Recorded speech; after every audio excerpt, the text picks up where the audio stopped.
I want to welcome excellencies, professors, special guests, and ladies and gentlemen to this last webinar for this year, 2022, of the Belt and Road Institute in Sweden. I am the chairman of the Belt and Road Institute in Sweden. My name is Stephen Brawer, for those who might not know me. And I'm very pleased to have a very interesting and dynamic panel for the last webinar for this year. I'm going to, before I turn it over to our first speaker, who will be His Excellency Ambassador Xi, I'm going to make a brief summary of the work that the BRICS has been doing over the past year or year and a half, as well as what the objectives will be, in order to make a clear picture, to give a clear picture of the directions that we want to go and where we have come. So if possible, I would like to share the screen if I... Okay, great. This is just a brief outline of today's webinar, the Belt and Road Institute in Sweden, which is focused on the outcome and implications of the 20th National Congress of the Communist Party of China and what will be the impact on the Belt and Road Initiative. Fundamentally, this is a new era in human history, which is emerging. It is high time for Sweden and Europe to recognize and join these developments in the spirit of cooperation and friendship.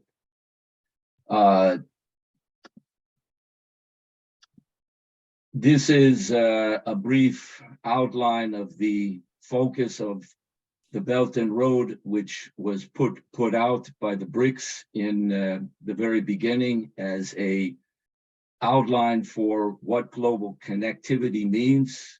I think many people are familiar with the general picture, but I want all the participants to see that this is not something that focuses only on China, but it's an initiative from China in how the world can interconnect and eliminate poverty into a modern and stronger infrastructure and global economy.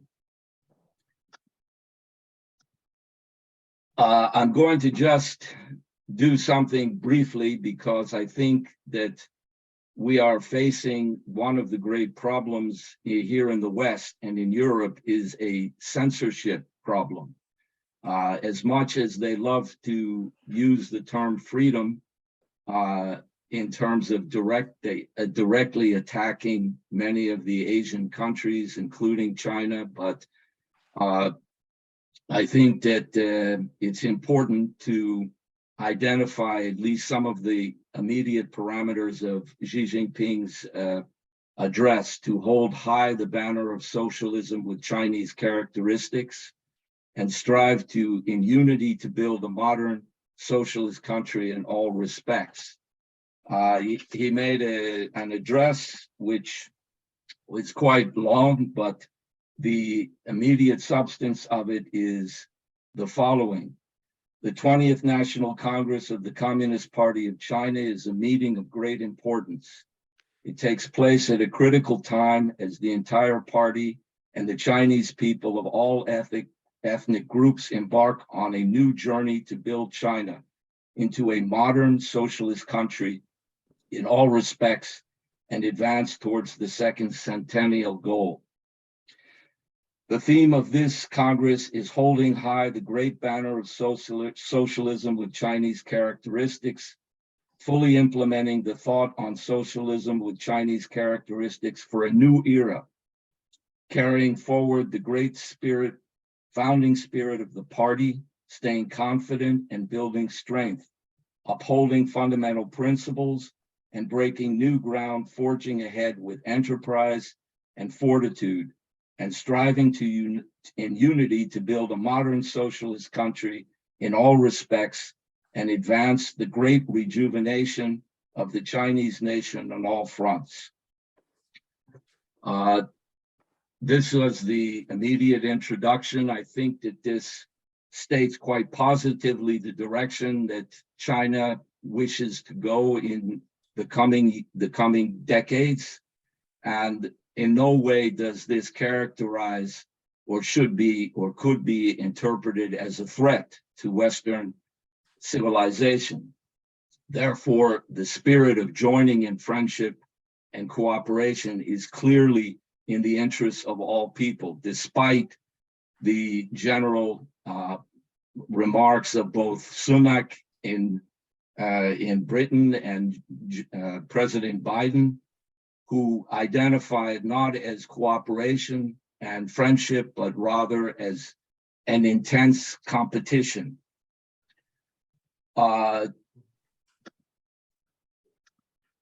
In terms of just how this censorship is being hopefully broken, at least the role of the BRICS in promoting the BRI received a kind of international recognition when the spokeswoman for the Chinese government office, Huai Chungying, identified a quote from me as the BRI has been the leading initiative in modern history to bring about a new global development order. I think this is the direction that we want to see brought out in various European countries to begin with, and ultimately even in the United States and worldwide, in order to identify the real parameters of what the BRI means and why it is in the interest of all nations. Just bring this quote as a foundation for what I believe will be the coming spirit for the BRICS, for our BRICS, the Belt and Road Institute, but for the coming year, for 2023, which will be the 10th year in after which the initiative of the Belt and Road was launched by President Xi Jinping. And this is a statement from a very important philosophical thinker and genius that many people do know, but too few people are fundamentally aware of.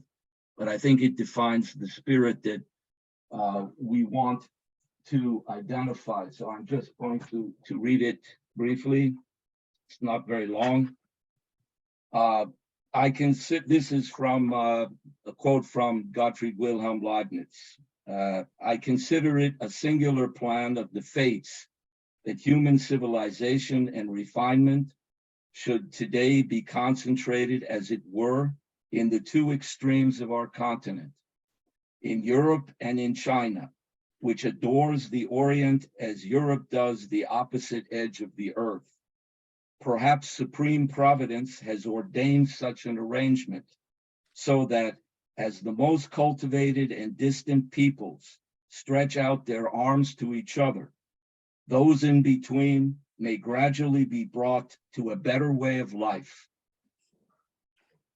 Now that's the foundation for the way the world should be thinking. We have a lot of hard work to do in order to bring that about, but I believe we can do it and will do it in the coming year.